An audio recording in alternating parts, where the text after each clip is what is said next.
Hi viewers, welcome to our channel. ప్రస్తుతం మనతో పాటు దాము బాలాజీ గారు సీనియర్ జర్నలిస్ట్ ఉన్నారు. వాటితో ఒకసారి మాట్లాడదాం. సార్ నమస్కారం.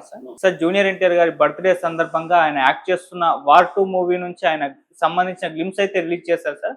మరి ఆ గ్లిమ్స్ ఎలా ఉంది? మరి వార్ 2 మూవీకి సంబంధించిన ఏంటి విశేషాలు ఉన్నాయి? అండ్ ఇప్పుడు ఈ గ్లిమ్స్ లో హృతిక్ రోషన్ వర్సెస్ ఎన్టీఆర్ ఉన్నారు కాబట్టి దీని పట్ల జనాల నుంచి నెటిజన్స్ నుంచి ఏ విధమైన రియాక్షన్స్ వస్తున్నాయి సార్?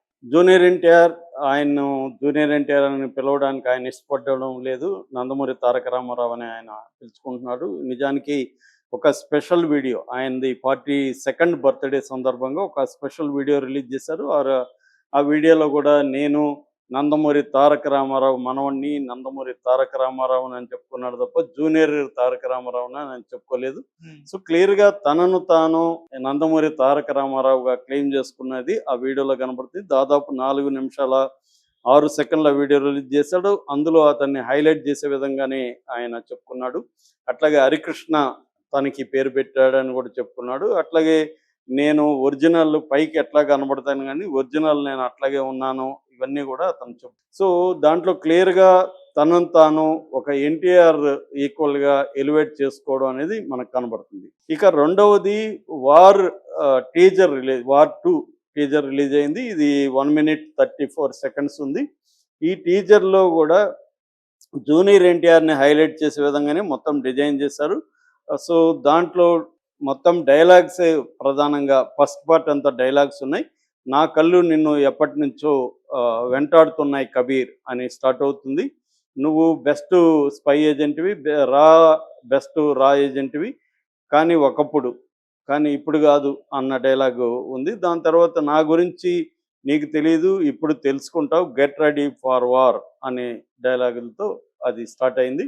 దాని తర్వాత వీళ్ళిద్దరి మధ్య ఫైట్స్ సీక్వెన్సెస్ కనిపిస్తున్నాయి. బేసిక్గా ఎన్టీఆర్ని ఎలివేట్ చేసే విధంగా ఈ టీజర్ని తీసుకొచ్చారు. అది సమంజసం కూడా, ఎందుకంటే ఆయన బర్త్డే కాబట్టి ఆయన్ని ఎలివేట్ చేసే విధంగా ఉంది. ఇక ఈ సినిమా విశేషాలు చెప్పుకోవాలంటే, ఈ సినిమా ఫస్ట్ ఇది వార్ 1. ఇంతకుముందు హృతిక్ రోషన్ అండ్ టైగర్ ష్రాఫ్ వీళ్ళిద్దరు యాక్ట్ చేశారు 2019లో. అది దాదాపు 475 కోట్లు కలెక్ట్ చేసింది. దానివల్ల దాన్ని సీక్వెల్ చేయడానికి ప్లాన్ చేశారు. యశ్రాజ్ ఫిలిమ్స్ అనేవాళ్ళు ఇప్పటి వరకు దీంతో సహా 6 స్పై థ్రిల్లర్స్ని వాళ్ళు చేస్తున్నారు. అంటే ఒక స్పై యూనివర్స్గా వాళ్ళు ప్లాన్ చేశారు. ఇప్పటి వరకు 6 స్పై థ్రిల్లర్స్ చేశారు. అందులో పఠాన్ కావచ్చు, టైగర్ 3 కావచ్చు, ఇలాంటివన్నీ మొత్తం కలిపి వాళ్ళు 6 ఉంది. ఇది లేటెస్ట్ వాళ్ళ దీంట్లో సినిమా. దీన్ని Ayan Mukherjee direction, Aditya Chopra and Sridhar Raghavan script రాశారు. చాలా రీసెర్చ్ చేసి చాలా రియలిస్టిక్గా ఇంటర్నేషనల్ ఎస్పినేజ్ అంటారు. ఈ సినిమా షూటింగ్ కూడా మొత్తం 5 దేశాల్లో, స్పెయిన్, జపాను, ఇలాగా 5 దేశాల్లో షూటింగ్ జరిగింది. ఇది ఇంటర్నేషనల్ ఎస్పినేజ్. మొత్తం 150 రోజులు షూటింగ్ చేసుకుంటే వీళ్ళిద్దరికి మాత్రమే 50-60 రోజులు కేటాయించారని చెప్తున్నారు. ఎవరికి? జూనియర్ ఎన్టీఆర్కి అండ్ హృతిక్ రోషన్కి. వీళ్ళిద్దరికి 50 రోజులు కేటాయించారు. అందులో 30 రోజులు యాక్షన్ సీక్వెన్సెస్కి. దీంట్లో అతిపెద్ద 5 యాక్షన్ సీక్వెన్సెస్ ఉన్నాయి. ల్యాండు, సీ అండ్ స్కై, 3 ప్లేసుల్లో. ల్యాండ్లో ట్రైను, రోడ్డు మీద వెహికల్స్, సీలో షిప్పులు కావచ్చు, బోట్లు కావచ్చు, ఎయిర్ క్రాఫ్ట్ ఇది కావచ్చు, చేజింగ్. సో ఈ 3 రకాల చేజెస్ దీంట్లో ఉన్నాయి. ఇది ఈ మధ్యకాలంలో ఇండియాలోనే ఇటువంటి యాక్షన్ సీక్వెన్సెస్ రాలేదని చెప్తున్నారు.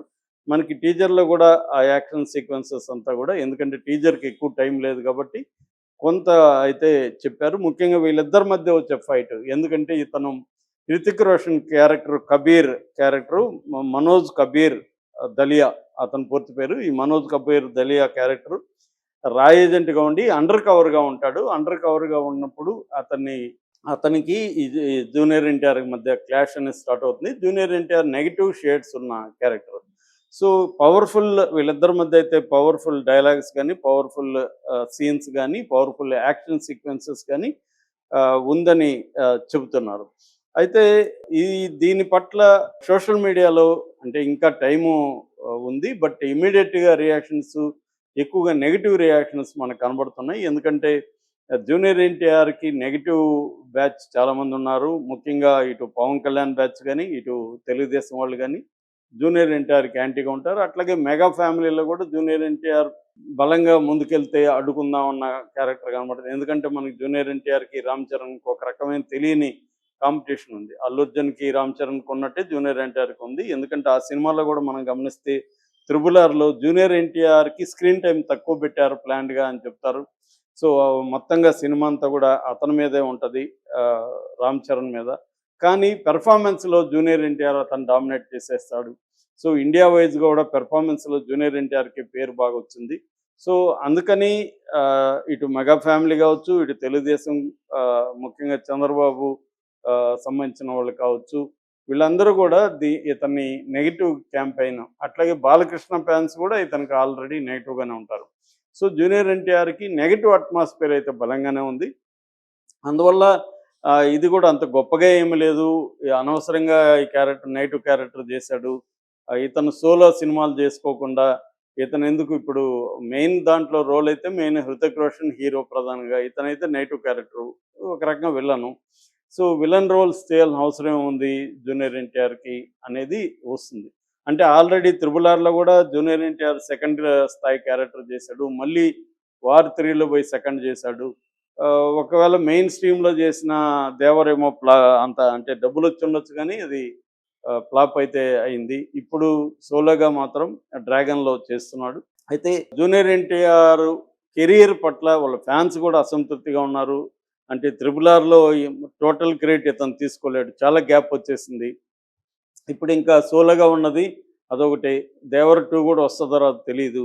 ఇప్పుడు ఇలాంటి కండిషన్లో వార్ 2లో ఇతను వెళ్ళి ఒక టైగర్ ష్రాఫ్ అనేవాడు మెయిన్ స్ట్రీమ్ హీరో కాదు, అట్లాంటి రోల్ ఇతను ఎందుకు చేయాలి అన్న అసంతృప్తి వాళ్ళలో కూడా ఉంది. బట్ బర్త్డే సందర్భంగా అవేమీ కనిపించనీయకుండా విపరీతంగా ట్రెండింగ్ అయితే చేస్తున్నారు వాళ్ళు.